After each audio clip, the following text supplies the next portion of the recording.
Guys, marami naiintriga kung totoo daw ba yung lumalabas doon sa mga post-post na ang Czech Republic daw or dito daw sa Europe is naka work-life balance.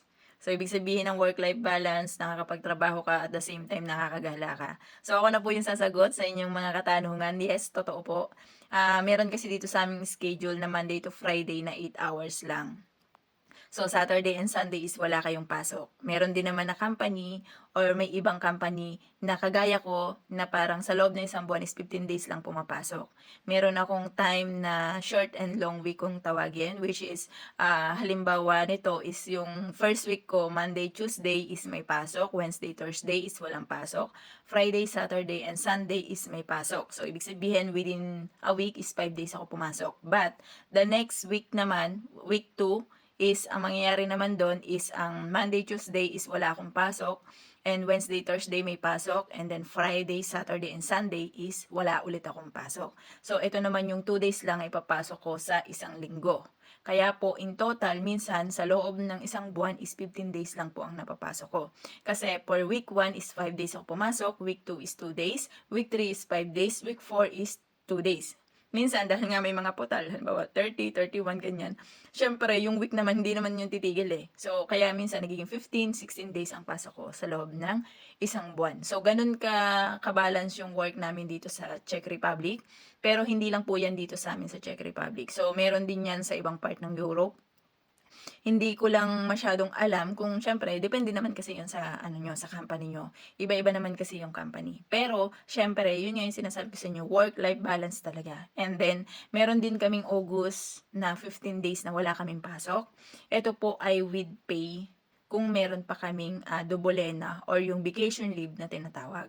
So ito po ay compulsory sa ibang mga company. Kasi talagang nagko-close sila, maintenance ng mga machine.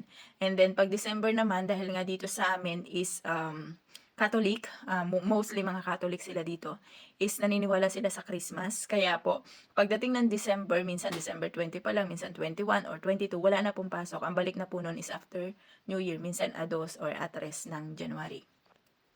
Ganun po yung work balance dito sa Czech Republic na masasabi ko na maganda. Maganda siya especially kapag meron kayong family kasi magagawa niyo talaga na makapaggala, magagawa niyo talaga na makapag-spend time with your families. So maganda rin po siya kasi nga isa din sa kagandahan niyan kahit malayo kami is may time kami para sa family namin. For example ako, sa 2 days na may pasok ako, hindi ako makatawag sa amin. Pero after nung pasok ko na yon, syempre pag nag-rest day ako, may time ako para mag-contact sa amin, para tumawag sa family ko na nasa sa Pilipinas. Ganun po kaganda yung work-life balance dito. And then, ang tanong nyo naman na pwede ba dyan gumala? Pwede pong gumala dito sa Czech Republic or pwede kayong lumabas ng ibang bansa na pasok na sakop ng European countries. Pero, kung may pera lang kayo. Siyempre, kung walang pera, walang gala, ganun.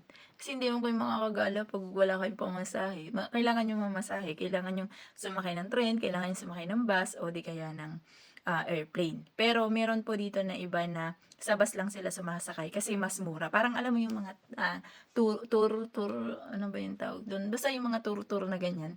So, meron po dito kasi magbabayad ka lang ng halimbawa halagang 4,000 crowns. Pupunta na kayo ng, for example lang to ha, punta na kayo ng ibang bansa, halimbawa ng Italy, ganun. Pero marami kayo magkakasabay doon sa bus na yun. So, puno yung bus, lahat kayo magkakasabay, tapos meron din siyang, um, meron din siyang ng kung ilan yung capacity nyo dapat. Tapos kung anong date, kailan kayo aalis. So, merong mga ganyan dito. Kapag nandito kayo is, malalaman nyo rin naman yan. So, pagdating naman dun sa mga swelduhan natin, syempre, kahit naka-work-life balance, kagaya ko nga na sinasabi ko sa iyo na 15 days ako pumapasok, minsan 16 days sa loob ng isang buwan.